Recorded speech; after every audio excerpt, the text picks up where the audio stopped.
Hello friends, हाय, मेरा नाम है रॉथर जेलिसिस माय नेम और स्वागत है आपका इस चैनल और सेगमेंट पे। तो भैया आज आपके सवाल होंगे और हमारे होंगे जवाब।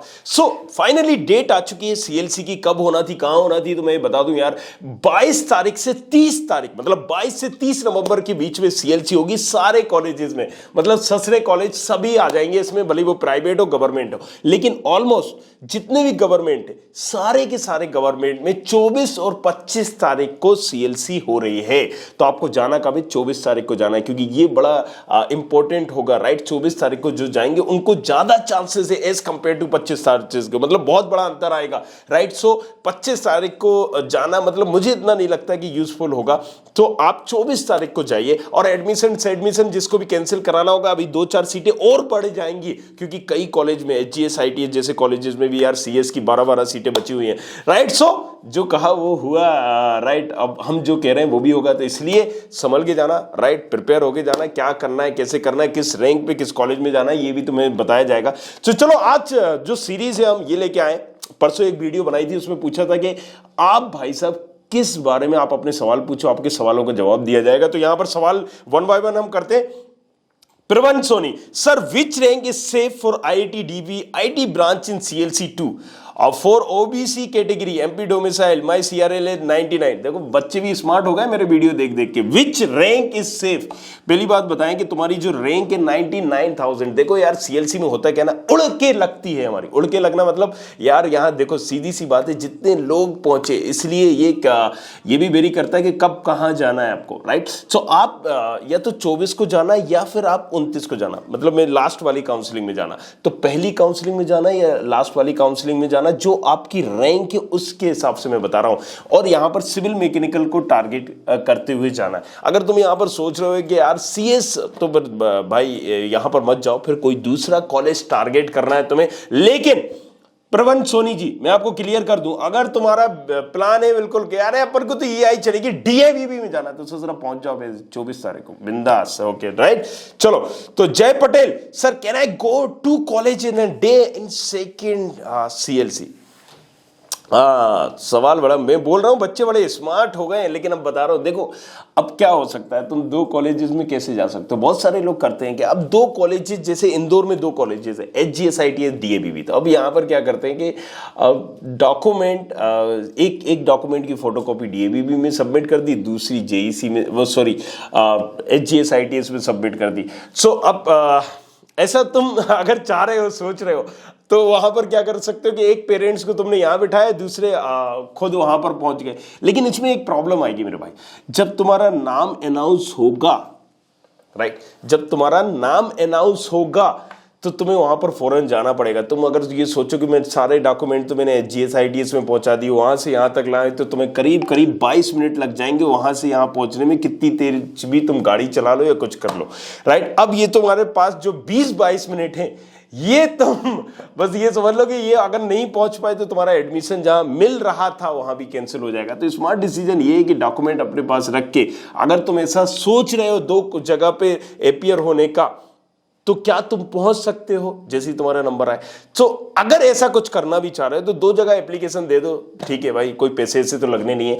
लेकिन जहां तुम्हें लग रहा है कि भाई इसमें इतनी सीटें, इस कोटे की, मेरे जो कोटा है, तुम्हारा जो भी कोटा होगा भाई, ओबीसी हो गया, एससी एससी, ओबीसी जनरल हो गए, तो इस कोटे की सीट में यार मुझे इस कॉलेजेस में मिल सकते हैं, यहां तक रैंक आ गई है, तो पहले से ही इन्फॉर्म कर दो, वो जल्दी से वहां पर डॉक्यूमेंट लेके आ जाए। ऐसा कुछ कर सकते हो, राइट। बाकी सारी चीजें यार देखो, अब हमारे पास क्या होता था कि एक टीम होती थी, सारी चीजें होती थी, तो हम यार सोच भी सकते हैं। तुम अकेले हो भाई, क्या करोगे वहां पर।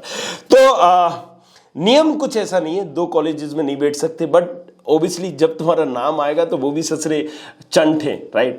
चंट वो भी हैं, वो भी कहेंगे नहीं नहीं नहीं अभी लेके आओ। वो आपको गाड़ी तक भी नहीं जाने देंगे कि आप बोलोगे कि 10 मिनट में आ रहे हैं डॉक्यूमेंट्स। वो नहीं, सियाणे हैं, सियाणे कौए हैं, वो भी पान वाले मिलेंगे आपको, उनको मतलब ही नहीं होगा किसी चीज से, समझ रहे हो। तो जल्दी से चलो। Gaurav Jain, I am currently in HGS ITS BM branch, rank है 1,70,000, should I go for CLC for better options? देखो यार, बायोमेडिकल मिल गई है तुम्हें, हालांकि बायोमेडिकल एचजीएसआईटीएस में इतनी अच्छी नहीं मानी जाती है, क्योंकि जब कंपनीज आती है ना तो ये आईपी बायोमेडिकल को स्पेशली छोड़ देती है। आईपी को छोड़े नहीं छोड़े, बायोमेडिकल को तो छोड़ देती है। तो आईपी बायोमेडिकल को मैं इतना ज्यादा तवज्जो नहीं दूंगा, लेकिन यार अगर तुम्हें इस रैंक में चाहिए ना, MITS वगैरह चल जाएगा तो फिर तुम देख सकते हो इस रैंक पे, राइट। और दूसरी बात, अगर तुम प्लान कर रहे हो जनरल कैटेगरी के हो, ईडब्ल्यूएस कैटेगरी को, प्लस पॉइंट तुम्हारे पास क्या है, ईडब्ल्यूएस कैटेगरी का। और ईडब्ल्यूएस की सीटें छूटती हैं, जैसे ईडब्ल्यूएस की सीटें छूटेंगी तो तुमसे ऊपर अगर ईडब्ल्यूएस वाला नहीं है तो ये समझ लो कई बार तो आपको बहुत अच्छी ब्रांच भी मिल सकती है। तो यहां पर राइट, अभी के लास्ट टाइम मैंने कमेंट किया था कि आईपी से आईटी ब्रांच, तो उन्होंने बोला कि यार ज्यादा हो गया। मैं और बच्चे का नाम भी बताऊंगा कैसे क्या होगा, बट यार अभी मुझे लगता है कि थोड़ा सा रिस्की है तुम्हारे मामले में। अगर तुम्हें लग रहा है कि बायोमेडिकल में ले सकता हूं, कि पढ़ सकता हूं इसमें, तो फिर मत स्विच करो। लेकिन अगर तुम्हें लेना ही नहीं है वहां, तो फिर इसको कैंसिल करा लो। कैंसिल कराओगे तो तुम्हारी 5% फीस कट जाएगी, पहले तो मैं बता दूं। और दूसरा, माधव जाना चाहिए तुम्हें, इस रैंक के हिसाब से मिल जाएगा, राइट। चलो, जय पटेल सर, मेरी ऑल इंडिया रैंक है 73,000, category OBC, NCL, MP domicile, get CSIT, DABV, HGSITS in second CLC. भाई देखो यार, सीधी सी बात है, तुम्हें मिल तो जाएगा अगर प्लान कर रहे हो तुम्हें एचजीएसआईटी, डीएबीबी, ये सारी चीजें, लेकिन सीएसआईटी का सोच के मत जाना। रीजन ये है अभी, क्योंकि यहां पर क्या हुआ है ना कि जोसा की काउंसलिंग में 5-6 राउंड तक भी बहुत सारे लोगों ने, जब 5th राउंड तक उनको अच्छा कॉलेज नहीं मिला ना। देखो, आपको फिर से क्रोनोलॉजी समझाता हूं मैं।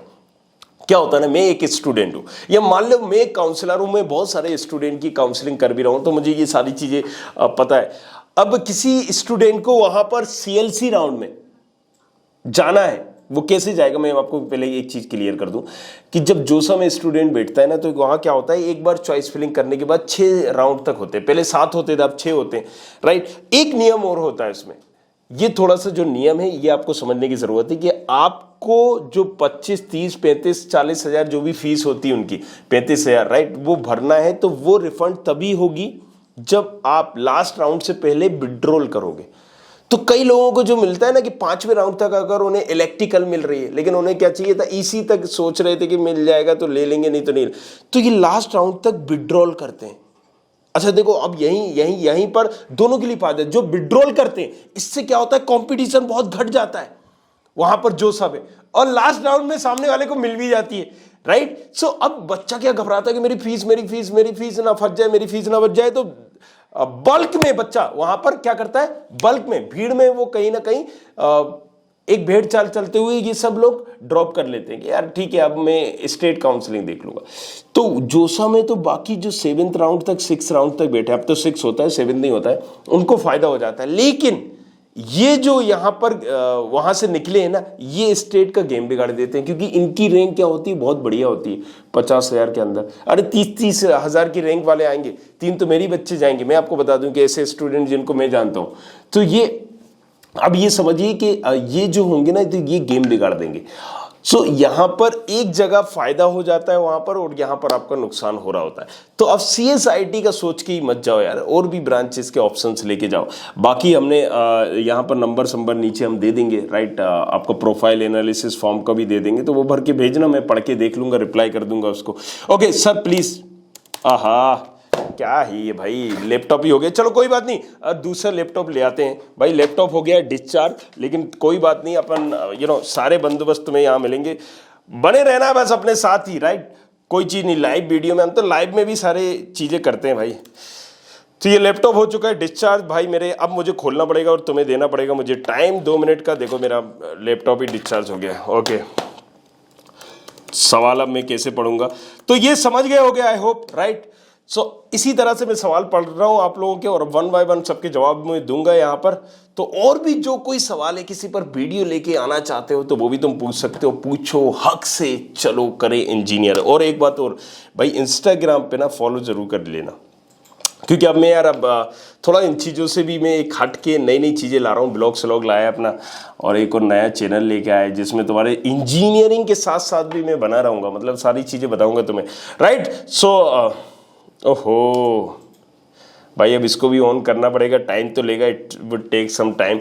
चलो तो ये सारी चीजें हमने बता दी है। अब एक और जो इंपॉर्टेंट पॉइंट है वो भी मैंने बता दिया था, क्या कि यहाँ पर काउंसलिंग की डेट आ चुकी है। ऑलमोस्ट 24 और 25 तारीख को कॉलेजेस में काउंसलिंग है, तो ये भी जाके देख सकते हो। चलो थैंक्स फॉर योर पेशेंस, इतनी देर तक तुम लोगों ने यहाँ पर बनाए रखा। तो अब हम कुछ और सवाल यहाँ पर लेते हैं, जब तक मैं खोल लेता हूँ यूट्यूब।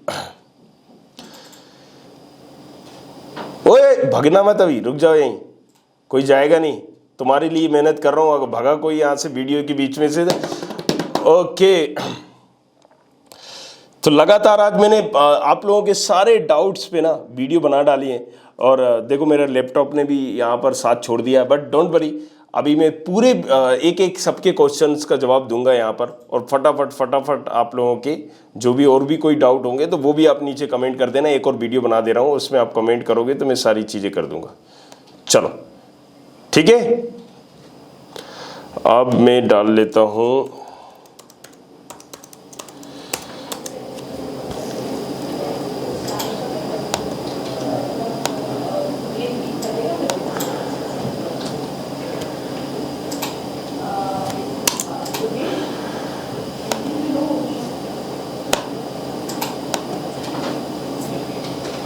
ओहो भाई बड़ी दिक्कत है यार,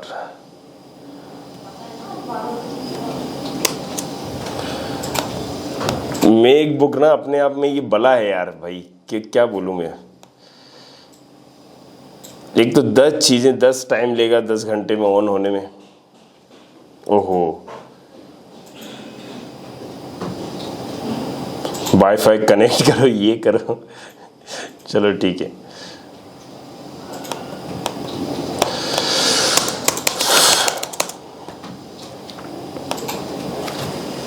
हाँ अब आया, अब खुला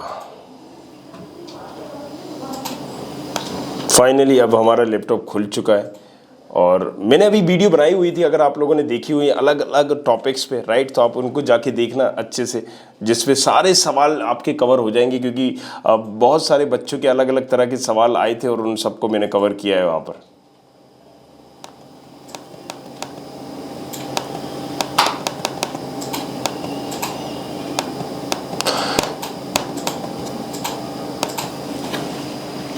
ओहो, इससे अच्छा तो मैं यही चार्ज कर लेता यार।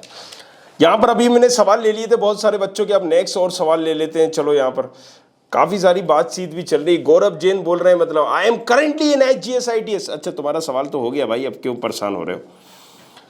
चलो हर्षित राव, अरे क्या बात है सर, अगर किसी जनरल कैटेगरी के बच्चे ने अपनी सीट छोड़ दिया और उस सीट के लिए CLC राउंड में एडमिशन सिर्फ जनरल वाले को ही होगा, उसमें भी SC ST OBC कोटे से होगा। देखो मैं तुम्हें थोड़ी सी लॉजिकल चीज बताऊं, यहाँ पर क्या होता है ना कि जनरल वालों की हर जगह से मरती है, सीधी सी बात समझो आप। पहले जब एक SC वाला है, अगर मान लो ST वाला है, तो ST वाले को पहले तो यहाँ पर ये देखा जाएगा कि ST की सीटें हैं या नहीं है, राइट। अगर ST की सीट है तो वहां पर जनरल वाला तो भाई साहब जा ही नहीं सकता, राइट, लेकिन वहां पर ST वाला जरूर जा सकता है, ये तो कंफर्म है, राइट, क्योंकि ST की सीट ही है। अब यहां पर अगर जनरल वाला है और जनरल में मान लीजिए एक सीट है और उसकी रैंक है जनरल में किसी, मान लीजिए किसी की 2 लाख, और ST वाले की भी रैंक 2 लाख है, राइट, या उसकी रैंक है 1,99,000 कुछ, तो ST वाले को पहले मिल जाएगी, राइट। तो ये एक लॉजिक आपको ये समझना होगा, क्योंकि यार ऐसा नहीं है कि जनरल वाले की है तो सिर्फ जनरल को मिलेगा, ऐसा नहीं होता है। कि जनरल कैटेगरी में वो जनरल कैटेगरी में क्या है कि ST ST वालों की तो वैसे ही यार ज्यादा रैंक आती है, तो उनको ज्यादा रैंक में मतलब आपसे कंपटीशन बेशक उनका कम होगा, लेकिन क्या होता है ना, प्रॉब्लम ये होगी वहां पर सबसे बड़ी कि अगर उसकी रैंक आपके बराबर, मान लीजिए एक आध पॉइंट भी कम है ना, मतलब अच्छी है रैंक, कम से मतलब एक अच्छी है, तो उसको मिल जाएगा। ये बात बिल्कुल फैक्ट है, ये आप समझ के जाइए। और EWS की बात करें या OBC की बात करें तो इनकी कई बार उड़के इसलिए लग जाती है क्योंकि EWS में वो सिर्फ EWS को मिलेगा, जनरल वाले को मिलेगा नहीं। आपको OBC में मिलना नहीं है, आपको SC में मिलना नहीं है, आपको ST में मिलना नहीं है, आपको किस में मिलना है, जनरल में मिलना है। और जनरल में भी EWS वाला, जैसे आपने देखा होगा कई लोगों के अलॉटमेंट में आता है कि ओबीसी के होते हैं लेकिन उनको ओबीसी से सीट नहीं मिलती, उनको जनरल से मिलती है। कई के आपने ऑफर लेटर में देखा होगा। और कई ईडब्ल्यूएस से होते हैं लेकिन उन्हें ईडब्ल्यूएस से सीट नहीं मिलती है, क्योंकि इसका मतलब यह है कि ईडब्ल्यूएस का कोटा भर चुका है लेकिन आपको जनरल से सीट मिल गई है। तो ये भी आपको समझना है क्रोनोलॉजी को, राइट। इसको डिटेल में कभी हम समझाएंगे, अभी जल्दी से सवाल ले लेते हैं आप लोगों के। तो चलिए नेक्स्ट हम बात करते हैं जय पटेल, इनका हो गया है। चलिए तो आगे हम बात करते हैं हाय, अब पता नहीं क्या है ये। मैंने आईटी डीबीबी में ईटी में एडमिशन ले लिया, रैंक 66 एमपी डोमिसाइल जनरल, क्या मुझे एडमिशन कैंसिल करके जीएसआईटी डीबीबी की सीएसआईडी के लिए ट्राई करना चाहिए? क्या चांस है मिलने के? देखो मेरे भाई सीधे हाय, पहले तो अपना पूरा नाम भेजा करो, उससे कमेंट किया करो। और तीसरा क्वेश्चन भी पूछा है, अगर एडमिशन कैंसिल किया और कुछ नहीं मिला तो अगर दोबारा ईटी मिलेगा सीएलसी में ही? नहीं देखो यार, ईटी दोबारा नहीं मिलेगा। और अगर तुम्हें ईटी अच्छा लग रहा है, क्योंकि इलेक्ट्रॉनिक टेलीकम्युनिकेशन इतनी बुरी ब्रांच नहीं है, ईसी की जगह ही इसको कंपेयर करी जाती है। और अगर मैं बात करूं डीएबीबी तो नो डाउट अच्छा कॉलेज है, इस रैंक के हिसाब से तुम्हें ईटी मिला है, मेरे हिसाब से तुम्हें मत करो कैंसिल, राइट। थोड़ा सा रिस्की है यहाँ पर, बट अगर तुम प्लान कर रहे हो कहीं और, तुमने कॉलेजेस में ऑप्शंस ले रखा है कहीं और, प्राइवेट में, गवर्नमेंट में, मान लो तुम मणिपाल गए हो कहीं और, या जोसा में कहीं पर भी गए हो, तो फिर तुम्हें 100% कैंसिल करना चाहिए अगर तुम्हारे पास ऑप्शंस है तो। Manju Prasad, my rank 5 lakh, I am not MP domicile but I have state 8 year in MP with सैनिक quota, can I get a seat in government college? देखो मेरी बात समझो आप, सीधी सी बात है, मैं गरीब हूं अमीर हूं ये कैसे पता चलेगा? मेरे पास काफी सारी प्रॉपर्टी है, 5-6 कार है, 5-6 कार होने के बाद और मेरे पास क्या है, जमीन है, जायदाद है, लेकिन मेरे पास इनकम सर्टिफिकेट है और इनकम सर्टिफिकेट 2.5 लाख से कम का है, तो मैं गरीब हूं। सीधी सी बात समझो आप यहां पर कि अगर आपके पास डोमिसाइल है, एमपी का डोमिसाइल है, तो डेफिनेटली फिर आप यहां पर एमपी के हो, नहीं है तो ये प्रूफ करना पड़ेगा आपके पास, भले ही हो। कई लोगों के पास क्या होता है, एससी एसटी ओबीसी के होते हैं, वो लोग ईडब्ल्यूएस के होते हैं, लेकिन ईडब्ल्यूएस का सर्टिफिकेट ही नहीं है, तो during the time of counselling के टाइम पे ये सर्टिफिकेट आपको चाहिए होगा, फिर आपको सबमिट करना होगा, राइट। सो इसके बाद अगर हम प्रवन सोनी की बात कर लेते हैं, विच रैंक इज सेफ, मैंने इसको जवाब दे दिया। Anuruddha Singh Tomar, my rank is 2,18,000 category, I want to take admission CSIT engineering college best for me. देखो भाई इस हिसाब से अगर तुम्हें जाना है तो माधव जाओ, वहां पर तुम्हें मिलना चाहिए, राइट। MITS माधव अच्छा कॉलेज है। और दूसरा, अगर तुम वहां नहीं जाना चाह रहे हो तो फिर बताओ कहां जाना चाह रहे हो, नेक्स्ट वीडियो में कवर करूंगा। अच्छा, मैं अब ये वीडियो थोड़ा सा बड़ा भी हो रहा है। सोहेल खान, सीएलसी में FW सीट कैसे भरेगी, या FW के लिए अलग काउंसलिंग होगी? देखो FW का मैं बता दूं, पिछले साल एक अलग से इसकी काउंसलिंग हुई थी, लेकिन FW की सीटें CLC में नहीं भरती। मैं आपको फिर से क्लियर कर दूं, इसका अलग ही होगा अगर होगा तो। वैसे मुझे नहीं लगता कि इस बार अभी चांसेस है, कितनी क्या सीटें ये और मैं देख के बताऊंगा, लेकिन CLC में अगर आप प्लान करके जा रहे हो मुझे FW मिल जाएगी, तो नहीं मिलेगी। चलिए विष्णु बात करें, मुंबई एंड पुणे में ऑटोनोमस CSIT कॉलेजेस की लिस्ट दे सकते हैं क्या विद फीस डिटेल? बिल्कुल दे सकते हैं भाई, इस पे वीडियो बनाई भी हुई है, जाके देख लो, महाराष्ट्र से रिलेटेड होगी, वहां पर महाराष्ट्र के कॉलेजेस विद फीस डिटेल। चलो Arbaz Khan, good evening sir, good evening, good morning हो रहा है वैसे तो, चलो लेकिन बता देता हूं सर, मेरी CRL रैंक है 3,20,000, मैंने अभी तक एडमिशन नहीं लिया क्योंकि मुझे मनचाही ब्रांच नहीं मिली है। बड़ा सेड है यार, मिली थी सर, प्लीज सजेस्ट, क्या मैं CLC में GSIT इंदौर में जाना चांस है, RGPV भोपाल में, एंड सर मैं CLC में तो बैठ सकता हूँ। देखो अगर फीस की प्रॉब्लम नहीं है ना, अगर तो तुम्हें फिर RGPV भी नहीं जाना चाहिए, क्योंकि क्या होता है कि यहाँ पर क्राउड इसलिए गिरेगा क्योंकि फीस बहुत लो है, राइट। तो क्रोनोलॉजी आप फिर से समझ लो यहाँ पर, तो तुम RGPV जाओगे तो बहुत कम चांसेस तुम्हारे हो जाएंगे। SGSIT जाओगे तो यहाँ पर क्रीम क्राउड आएगा, क्रीम मतलब जो जोसा वाले हैं, जो वहाँ पर अभी जो ड्रॉप कर चुके हैं ये आएंगे। अब इन्होंने भी जो CLC रखी है ना, अपने लिए एक नुकसानदेह भी है। इन्होंने जो CLC रखी है, ये कब रखी है कि 5th-6th राउंड के बाद, तो इन्होंने अपनी सहूलियत देख के रखी है कॉलेजेस ने। लेकिन आपको क्या करना है, आपको एक चीज ध्यान में रखना है, SGSIT में कंपटीशन होगा, अगर कोई भी ब्रांच मिल जाए ये सोच के जा रहे हो तो फिर पहुंच जाओ, लेकिन अगर तुम्हारा ऐसा मन है नहीं मुझे यही चाहिए वो चाहिए ये चाहिए तो मत जाओ मेरे भाई, राइट। आप जाओ मत आओ अगर फीस की प्रॉब्लम नहीं है। यहाँ पर 100% तुम्हें मिल जाएगा और तुम यहाँ पर जाओगे तो मेरे हिसाब से इस रैंक 3,20,000 की रैंक से ये कॉलेज तुम्हारे लिए बेटर है। अच्छा, बाकी जितने लोगों के भी सवाल बचे हुए हैं नेक्स्ट उसमें मैं लेकर आ रहा हूं, तो आपको बने रहना है। ये पार्ट 2 बनाऊंगा, सवाल सबके कवर करेंगे हम। तो चलो नेक्स्ट वीडियो में, ये लंबा संबा हो गया वीडियो, बट नेक्स्ट वीडियो में हम कवर करेंगे सारी चीजें, तो बने रहो हमारे साथ। और इंस्टाग्राम की आईडी किस नाम से? रोथर जेलिस, ROTHARJELIS। तो आओ वहां पर फॉलो करो यार, भाई को भी कर लिया करो। चलो thank you very much, thanks a lot. मिलते हैं नेक्स्ट वीडियो में पार्ट 2 में। Thank you.